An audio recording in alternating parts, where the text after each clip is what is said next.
Kasaragod Kanhangad train തട്ടി 3 പേർ മരിച്ചു. പാളം മുറിച്ചു കടക്കുന്നതിനിടെയാണ് അപകടം. വിവരങ്ങളുമായി ജോസഫ് അഗസ്റ്റിൻ ചേരുന്നുണ്ട്. ജോസഫ്, അതിദാരുണ വാർത്ത, എന്തൊക്കെയാണ് വിശദാംശങ്ങൾ?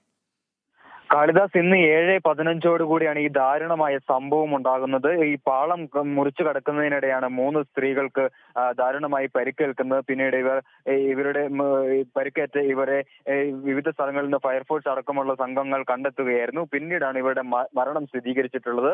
കോട്ടയം ചിങ്ങവനം സ്വദേശികളായിട്ടുള്ള 3 പേരാണ് ഇത്തരത്തിൽ മരിച്ചതെന്നാണ് ഇപ്പോൾ ലഭിക്കുന്ന വിവരം. ചിന്നമ്മ 70 വയസ്സ്, അതുപോലെ തന്നെ ആലീസ് തോമസ് 69 വയസ്സ്, ഏഞ്ചൽ 30 വയസ്സ് എന്നിവരാണ് ഇപ്പോൾ മരിച്ചിട്ടുള്ളത്. ഇവരുടെ മൃതദേഹങ്ങൾ ഇപ്പോൾ കാഞ്ഞങ്ങാട് മെഡിക്കൽ കോളേജ്, കാഞ്ഞങ്ങാട് ജില്ലാ ആശുപത്രിയിൽ ഇപ്പോൾ സൂക്ഷിച്ചിരിക്കുകയാണ്. ഏതൊക്കെയാലും 7:15 കൂടിയാണ് ഇത്തരത്തിൽ പാളം മുറിച്ചു കടക്കുന്നതിനിടെ ഈ ദാരുണമായ അപകടം നടക്കുന്നത്. സമീപത്ത് നിന്ന് മൃതദേഹങ്ങൾ ഈ ഫയർഫോഴ്സ് കണ്ടെടുക്കുകയായിരുന്നു.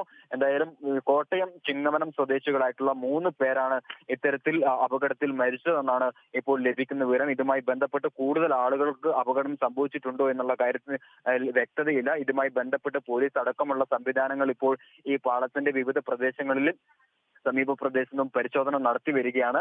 ഇപ്പോൾ മരിച്ചിരിക്കുന്നവരുടെ വിവരങ്ങൾ ഇപ്പോൾ ലഭിച്ചിരിക്കുന്നു. കോട്ടയം ചിങ്കവനം സ്വദേശികളായിട്ടുള്ള ചിന്നമ്മ 70 വയസ്സ്, ആലിസ് തോമസ് 69 വയസ്സ്, ഏഞ്ചൽ 30 വയസ്സ് എന്നിവരാണ് ഇപ്പോൾ മരിച്ചിട്ടുള്ളത് എന്നാണ് ഇപ്പോൾ ലഭിക്കുന്ന വിവരം. കാളിദാസ്. ശരി ജോസഫ്. പാളം മുറിച്ചു കടക്കുന്നതിനിടെ 3 സ്ത്രീകൾ, ട്രെയിൻ തട്ടി 3 സ്ത്രീകൾ മരണപ്പെട്ടിരിക്കുകയാണ്.